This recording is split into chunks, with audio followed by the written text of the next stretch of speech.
नमस्कार दोस्तों। आज हम सिल्वर की बात नहीं करेंगे। आज हम एक स्ट्रैटेजिक कमोडिटी की बात करेंगे। वो कैसे जियोपॉलिटिक्स का सेंटर बन गई।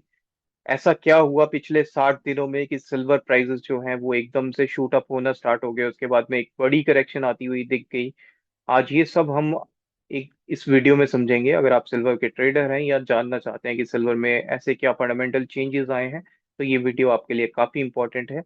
प्रीवियस वीडियोस में मैंने काफी बार आपको बताया है कि क्या लेवल्स रह सकते हैं, और मूवमेंट भी उसी तरीके का देखने को मिला है। तो बेसिकली सिल्वर को अगर हम समझें तो स्ट्रैटेजिक वेपनाइजेशन हो रहा है सिल्वर का। इंडस्ट्रियल मेटल से ये क्रिटिकल मैसेट क्रिटिकल डिफेंस एसेट बनता जा रहा है। सिल्वर का ट्रांजिशन जो हो रहा है वो सिक्लिकल इंडस्ट्रियल कमोडिटी से अब ये स्ट्रैटेजिक नेशनल सिक्योरिटी एसेट बनता जा रहा है। बेसिकली सिल्वर की डिमांड जो है वो इंडस्ट्री साइड से काफी ज्यादा इंक्रीज हो रही थी। पिछले 5 सालों से हम डेफिसिट देख रहे हैं सिल्वर इंडस्ट्री में।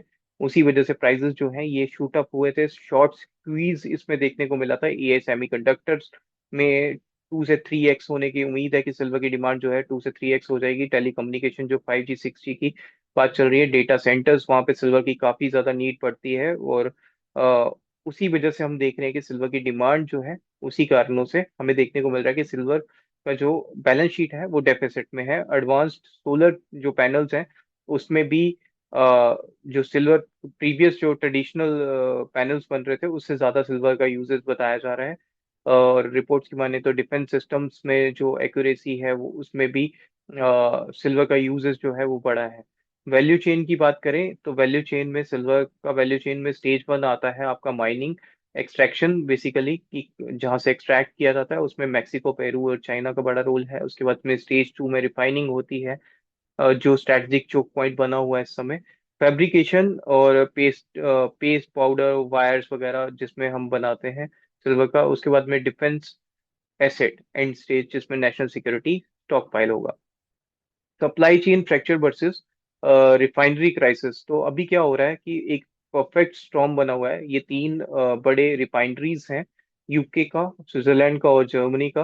बेसिकली इन लोगों ने हॉल्ट किया हुआ है अपना रिफाइनिंग प्रोसेस। तो इसमें लगभग 8% एनुअल ग्लोबल सप्लाई का जो है वो इस समय शॉर्टेज है, 63 से 68 मिलियन आउंस। तो टोटल कैपेसिटी जो लॉस है वो 63 मिलियन आउंस के आसपास की उम्मीद है।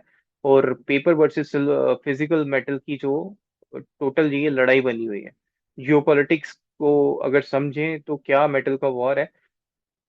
रशिया एंड इंडिया की बात करें तो मॉनेटरी पिवट बना हुआ है। सेंट्रल बैंक्स एग्रेसिवली एकोमोलेट कर रहे हैं, फिजिकल रिजर्व्स बना रहे हैं अपने लिए।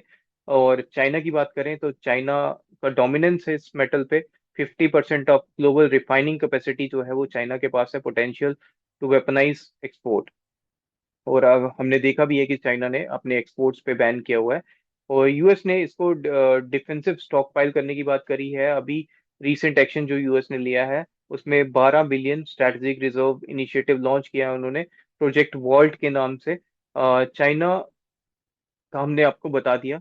उसके बाद में सिल्वर के जो बड़े ट्रेडर्स हैं, डेविड बैटमैन, उन्होंने एक्विजिशन करा है लगभग 1.5% के आसपास का टोटल एनुअल वर्ल्ड सप्लाई का। तो मतलब अगर हम बात करें तो 12.69 मिलियन ट्रॉय आउंस जो है ये सिल्वर बेल डेविड बैटमैन ने ऐड किया है अपने रिजर्व्स में।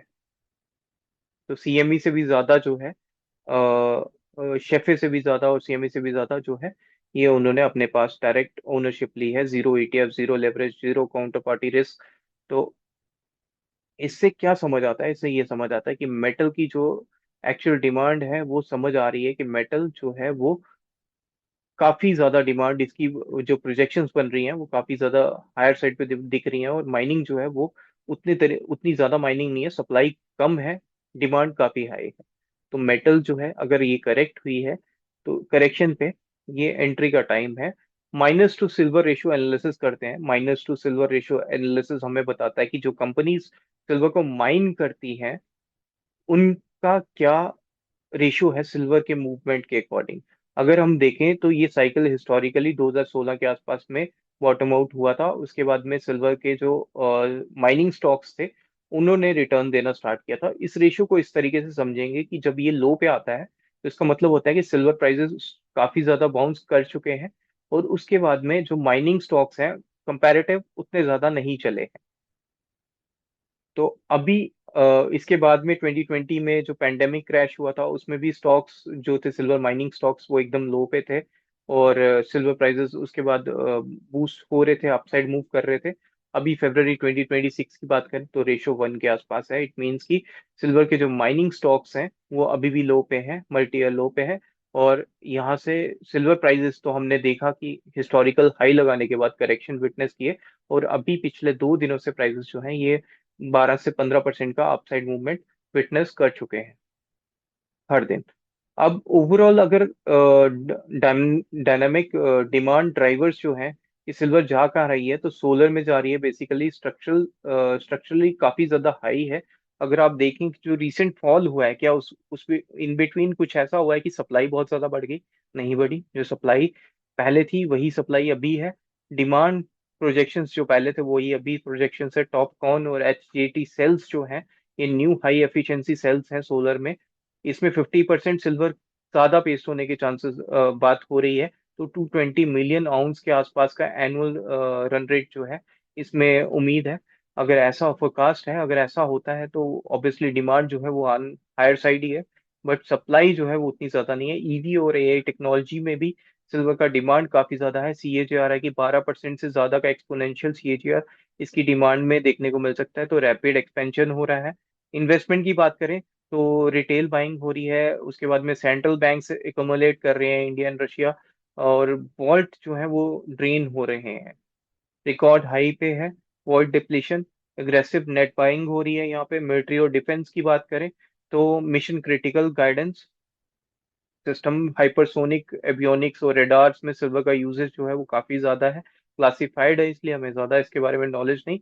लेकिन अब अगर हम टेक्निकल चार्ट्स पे देखें तो सिल्वर प्राइसेस ने 120 डॉलर्स के आसपास हाई लगाने के बाद $70 तक का फॉल विटनेस किया। अभी 88 से 90 डॉलर के आसपास, 80 से 90 डॉलर के आसपास सिल्वर जो है वो ट्रेड करती हुई हमें दिखी है पिछले कुछ दिनों में। $70 के आसपास लो लगाने के बाद सिल्वर प्राइसेस अभी बाउंस किए हैं।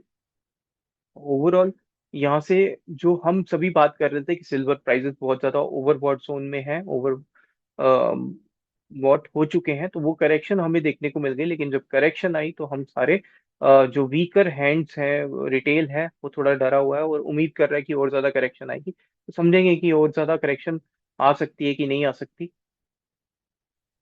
अभी हम नेक्स्ट पीपीटी पे मूव करेंगे, वहां पे समझेंगे कि सिल्वर में क्या स्ट्रैटेजिक चेंजेस आए हैं। तो सबसे पहले तो हम समझते हैं ये इसको किस तरीके से कैलकुलेट किया जाता है, रेशो को, माइनर टू सिल्वर रेशो को। तो इसमें सिल्वर माइनस माइनस का जो ईटीएफ प्राइस होता है उसको डिवाइड किया जाता है सिल्वर स्पॉट प्राइस से। तो उससे समझा जाता है कि अगर सिल्वर 10% ऊपर जाता है तो टेक्निकली माइनर्स जो होते हैं 20 से 30% ऊपर जाना चाहिए, क्योंकि उनका प्रॉफिट मार्जिन जो है वो बढ़ जाता है। बट अभी रेशो 1 के आसपास है, बॉटम पे है। इसका मतलब है कि सिल्वर प्राइसेस 100 क्रॉस कर गया है, जो हमने रिसेंट पे भी देखा था। पर इन्वेस्टर्स को माइनर्स पे भरोसा नहीं है। तो फियर रहता है इस समय, ऐसे समय पे हमेशा फियर रहता है कि जब एक कमोडिटी जो है वो इंडस्ट्रियल मेटल के बजाय स्ट्रेटेजिक एसेट बन गई है, तो क्या होता है कि गवर्नमेंट जो है वो माइंस को एक्वायर करने की बात कर देती है। वो कहती है कि हम नेशनलाइज कर देंगे इसको, माइंस को कब्जे में ले लेंगे, हैवी टैक्स लगा सकते हैं कि आप बहुत ज्यादा प्रॉफिट अर्न कर रहे हैं तो 40 से 50% का टैक्स आप गवर्नमेंट को दो। तो ऐसे केस में एक फियर जो है वो इन्वेस्टर के माइंड में आ जाता है। इसी वजह से जो माइनर कंपनीज होती हैं वो उतना ज्यादा रिटर्न नहीं दे पाती। ऑपरेशनल रिस्क की बात करें, आपने देखा होगा कि जॉनसन, जैसे मैंने बताया आपको कि 3 जो माइंस हैं उन्होंने प्रोडक्शन बंद करा हुआ है। और इन्वेस्टर को लग रहा है कि सिल्वर महंगा होने के बावजूद कॉस्ट ऑफ माइनिंग जो है वो इतनी ज्यादा बढ़ गई है कि माइनर्स प्रॉफिट नहीं कमा पा रहे। पेपर वर्सेस फिजिकल का गैप है। मार्केट अभी फिजिकल सिल्वर को वैल्यू दे रहा है। माइनर्स के पास में मेटल जमीन के नीचे है, बेसिकली हाथ में नहीं है। तो इसीलिए उनको पहले माइन करना पड़ेगा, और इसीलिए वो अंडर परफॉर्म कर रहे हैं। तो gold to silver mining ratio ये मैंने आपको पहले भी दिखाया, अभी के 1 के आसपास है। तो यहाँ से चांसेस है कि एक अपसाइड मूव आता हुआ दिख सकता है। ये मैंने आपको बताया कि जनवरी 2016 में 101.05 के आसपास ये रेशियो था। रिकवरी ड्यूरेशन 6 महीने का था। सिल्वर मेटल ने वहां से रिटर्न दिए थे 55%, और सिल्वर के जो ईटीएफ, माइनर ईटीएफ थे, जो माइन करते हैं, 210% का रिटर्न था मार्च 2020 पेंडेमिक के टाइम पे, 5 मंथ्स का रिकवरी ड्यूरेशन लिया। सिल्वर 150% वहां से गेन करी थी, और 225% के आसपास पे माइनर का रिटर्न था।